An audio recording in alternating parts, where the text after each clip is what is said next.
Jangan lupa subscribe YouTube channel Metro TV News dan jangan lupa nyalakan notifikasinya.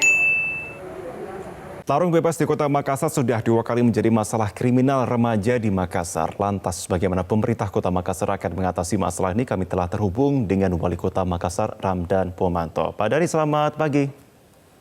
Selamat pagi, Assalamualaikum warahmatullahi wabarakatuh. Waalaikumsalam Pak Dhani. Ini tarung bebas terjadi di tengah masyarakat, di tengah pandemi. Sudah diketahuikah siapa dalang dari pihak-pihak yang mengkoordinir dari Makassar Street Fight ini, Pak? Jadi sementara dalam penyelidikan pihak kepolisian, saya melihat bahwa justru kepolisian ini sangat cepat sekali, cepat sekali karena setelah kami mendapatkan berita minggu lalu malam-malam ya dari internet, dari media sosial, yang kemudian langsung pihak kepolisian bertindak, Kapolres Pelabuhan, Pak Kapolres Tabes, dan langsung ketahuan, tapi memang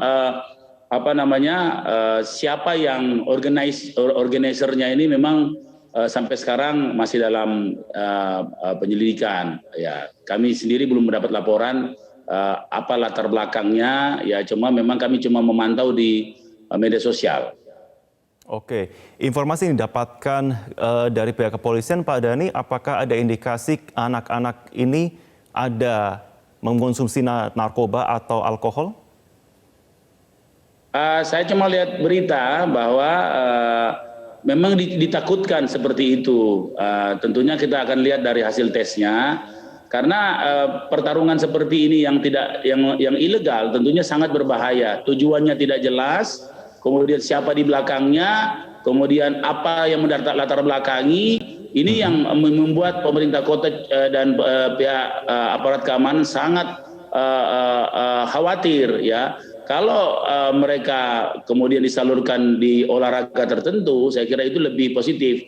Maka saya menyampaikan pesan, karena pesannya lewat media sosial. Kemarin saya juga menyampaikan lewat media sosial bahwa mari kalau mau bertarung, saya siapkan arenanya, silakan masuk di olahraga apa dipilih, ada gulat, ada karate, ada judo, ada muay thai, banyak olahraga-olahraga yang memang olahraga para petarung ya.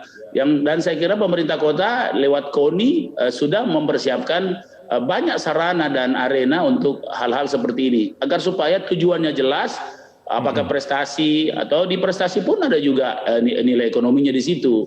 Nah, seperti itu, Mas Marvin. Oke, Pak Dhani, artinya saat ini dari kepolisian itu yang diamankan adalah dari penonton dan juga petarungnya, begitu yang masih di bawah umur. Tetapi satu sisi orang yang mengakomodir ataupun mengumpulkan ini pun masih dicari oleh pihak kepolisian. Langkah apa yang dilakukan Pemkot untuk bekerja sama dengan pihak kepolisian untuk bisa membantu menelisik kasus ini agar tidak ada street fight lainnya? Saya sudah memerintahkan semua lurah, ya, dan lurah saya berharap saya perintahkan juga untuk menyampaikan kepada RT RW, karena selama mereka beroperasi atau mengadakan atau memilih arena-arena yang berpindah-pindah di Kota Makassar, pastikan punya wilayah, sehingga saya minta kepada seluruh camat, lurah dan RT RW melaporkan sesegera mungkin di 112 telepon darurat kita jika terdeteksi ada kegiatan-kegiatan seperti ini. Apalagi termasuk atau kalau ada anak-anak kita yang misalnya di lokasi situ ikut terlibat pada event ilegal seperti ini. Oke, modus yang dilakukan oleh pelaku pengakomodir untuk mengumpulkan remaja yang akan bertarung ini, apakah ada indikasi iming-iming uang atau memang ya sudah dikumpulkan saja untuk kemudian dipilih siapa yang akan bertarung? Kalau saya lihat di campaign mereka di media sosial, yang pertama adalah memang ada iming-iming hadiah. Nah, termasuk juga para penonton itu diiming-iming pertarungan menarik. Bahkan kemarin waktu awal pertama itu disebut bahwa mereka akan bertarung satu-satu. Nah, kemudian pada saat mereka ditangkap, itu di media sosial dibuat lagi bahwa akan lebih seru pertarungan dua-dua. Nah, ini kan kelihatannya mereka memang di belakang layar lewat media sosial, dan mereka terus membuat pertarungan ini lebih menantang gitu ya. Tadinya satu-satu, sekarang mereka promosikan dua-dua, jadi lebih menarik dari sebelumnya. Padahal mereka udah ditangkap sebagian petarungnya.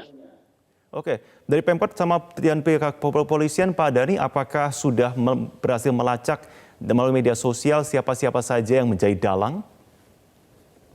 Saya kira kita serahkan ke pihak kepolisian di Kota Makassar ini.